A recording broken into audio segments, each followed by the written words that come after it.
নিজেকে সবসময় আড়ালে রাখো। তুমি কখনো কারো কাছে নিজের সবটা প্রকাশ করে পুরনো হইও না। জানোই তো, পুরনো হলে অবহেলা বাড়ে, আর নতুন থাকলে কৌতূহল বাড়ে। যখন দেখবেন আজকাল আপনার একা থাকতে বেশি ভালো লাগছে, অন্যদের থেকে প্রত্যাশা কমে গেছে, মানুষের সাথে অযোগ্য এগিয়ে যাওয়া শিখেছেন, মানুষ আপনাকে ভুল বুঝলে বা আপনার পেছনে আপনার নামে মিথ্যা কথা বললেও সেগুলি দিয়ে আপনার আর মাথা ব্যথা হচ্ছে না, তখন বুঝবেন আপনি যথেষ্ট ম্যাচিউর হয়েছেন। স্বপ্ন সেটাই যা তোমাকে ঘুমাতে দেয় না, আর আপন তারাই যা তোমাকে কষ্ট পেতে দেয় না।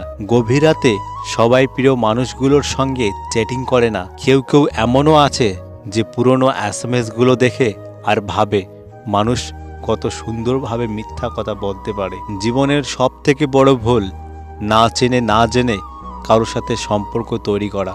যতই উপকার করো মানুষ ভুলে যাবেই, কিন্তু ভুল করে একটু ক্ষতি করে দেখো, আজীবন মনে রাখবে।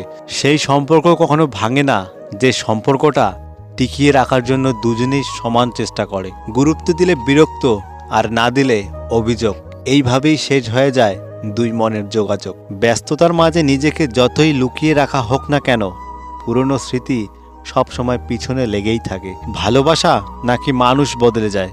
আমি তো দেখি বিচ্ছেদ হওয়ার পর মানুষ বেশি বদলায়। সময়ের সাথে সাথে সব কিছু পরিবর্তন হতে থাকে। কেউ পরিবর্তন মেনে নিয়ে এগিয়ে যায়, আর কেউ পরিবর্তন না মানতে পেরেই একাকিত্বের আশ্রয় নেয়। মূল্য দিতে শিখুন তার অনুভূতিগুলিকে, যে আপনাকে অনেক বেশি ভালোবাসে। সবচেয়ে কাছের মানুষরাই যখন খোঁজ নিতে ভুলে যায়, তখন একা থাকতেই সবচেয়ে বেশি ভালো লাগে। কিছু পথ একা চলাই শ্রয়, কাউকে নিয়ে চলতে গেলে সে মেনে নেয় না সব কিছু। কারো ভালোবাসার ওপর নির্ভরশীল হয়ে বাঁচতে গেলে তোমাকে মরতেই হবে, আজ না হোক কাল, এটাই পরিণতি। তাই একা বাঁচতে শেখো। মানুষ আসলে এমনই, যেটাকে সে হারিয়ে ফেলে সে সেটাকে মূল্যবান মনে করে, আর যেটা খুব সহজে পেয়ে যায় তার মূল্য করে না।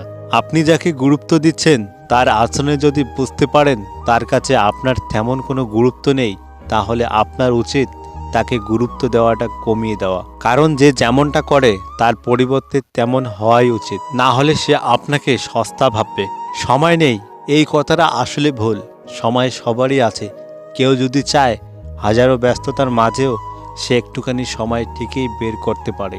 মাঝে মাঝে কারো প্রতি অতিরিক্ত আগ্রহ প্রকাশে নিজের গুরুত্বই কমে যায়। বেঁধে রেখে লাভ নেই, উঠতে দিয়ে শেখো। দিন শেষে ফিরে যদি তখন আগলে রেখো। হুমায়ুন ফরিদি স্যার একদিন এক ব্যক্তিকে বলেছিলেন, স্ত্রী হোক বা প্রেমিক, মানুষকে বিশ্বাস করলেও ঠকবে, আবার অবিশ্বাস করলেও ঠকবে।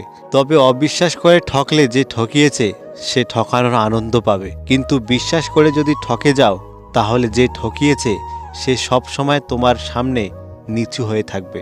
আমি ফরিদি স্যারের এই কথা মনে রেখেছি এবং মানুষকে বিশ্বাস করে আনন্দের সাথে ঠকেছি। কিছু আপন মানুষ আছে যারা একসময় আমার বন্ধুর মতো ছিল, কিন্তু আজ আর কোনো যোগাযোগ নেই।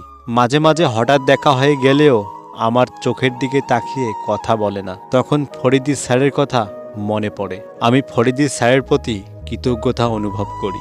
যদি ভিডিওটি ভালো লাগে, ভিডিওটিতে একটা লাইক করবেন, কমেন্ট করে জানাবেন আপনার মতামত।